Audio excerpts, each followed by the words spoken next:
Allowing service animals into establishments is required by law, but some people with disabilities run into issues with management. KGUN 9's Vanessa Gongora sat down with those folks in Midtown who share their experience and what they want businesses to know.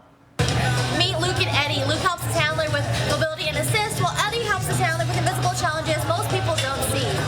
Both are needed to go everywhere with their owner, but some restaurants and businesses give them a hard time, and that's why they want to educate the community of their rights.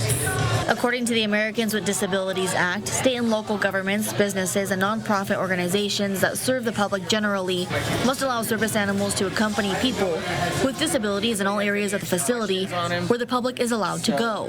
Though that's not always the case people run into. They refused to let us in to watch one of my stepchildren play basketball, and I wasn't gonna have that, so I called the cops. Cops said I was in the right, and the guy actually had to let me in or he'd get charges.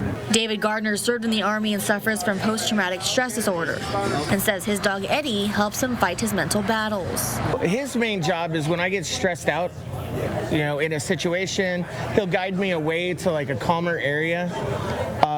Or if my mind's kind of wandering, he'll bury his face like you saw, and he'll kind of get me to snap out of it. He even goes as far as carrying an informational card of what the federal law states and an ID for his dog to avoid issues that was not required to show for entrance. Brian Latta, on the other hand, has a service dog to help him get around. There's a lot of things that, through my life that contributes to me needing a little bit of support. And he's always there for me. Not every place you go to has ramps all the time. He says he has inconvenient encounters on a daily basis. Tell them it's a service dog, and they're like, well, they have to wait outside. Or you have to sit on the patio. Or you can't be inside. The ADA states only 2 questions are allowed to be asked. You have every right to ask if it is a service dog and what service it performs. He says he loves coming to Trident Grill because the owner understands the law. The service dog has to behave.